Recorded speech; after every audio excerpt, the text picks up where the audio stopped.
Good morning, this is Dwayne. Today I'd like to talk about putting chords under the melody in the right hand. Usually when you learn to play the piano, your first use of chords is in the left hand. I know it was for me. I remember I learned Frankie and Johnny were sweethearts, and I learned the C6 chord and the D minor 7th chord, and I thought I was in heaven. I thought that was the end.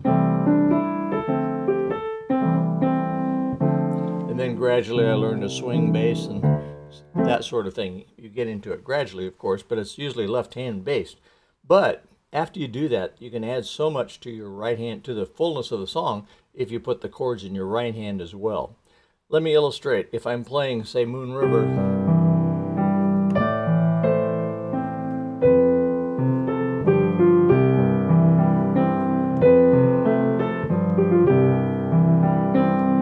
now that sounds fine, but you can fill it out like this. And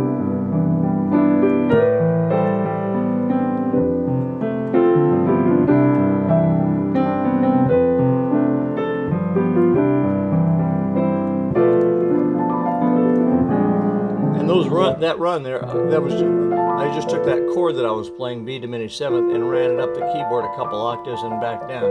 So once you learn chords in the right hand, you can start adding runs in your right hand too, based out of the same chord. So it's not like you have to learn a new thing.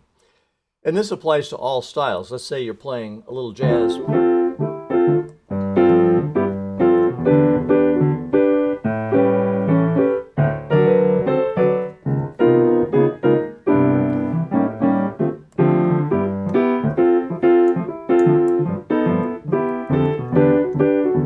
Or you're playing a little rock.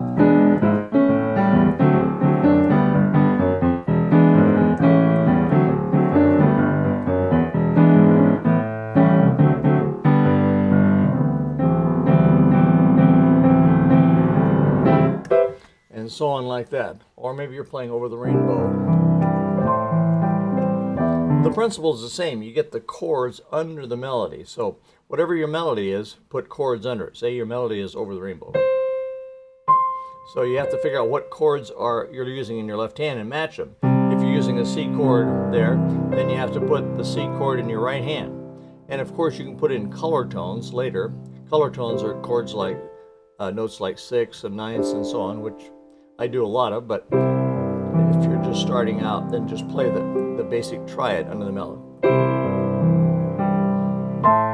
The next chord is A minor, so under that C melody, I fill in the notes of the A minor chord. Let me lower it a little bit so you can see it.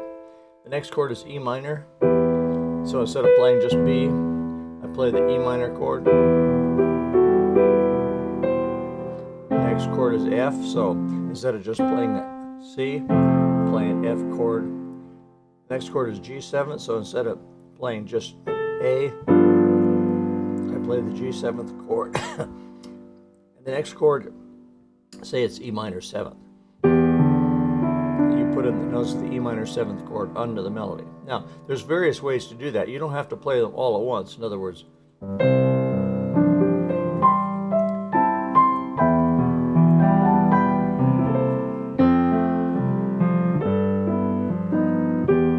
you see, I'm using, sometimes I play it at the same time, but I don't, the under notes, the chord at the same time, but I don't have to.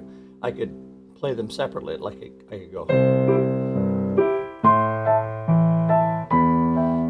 That would be a basic beginner way to do it, but you could just break up the chords like that.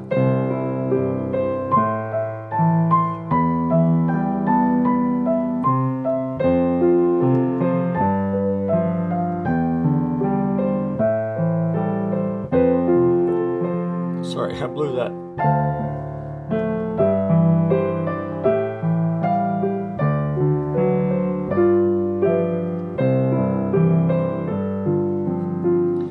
So you can either, excuse me, you can either play it as a block or you can play it broken. And once again, I apologize for my voice. I'm working on it, but it's not completely cleared yet because it grabs. Okay, so that's my little lesson for today, and I hope that helps a bit. So thanks for being with me. See you tomorrow. Bye-bye for now.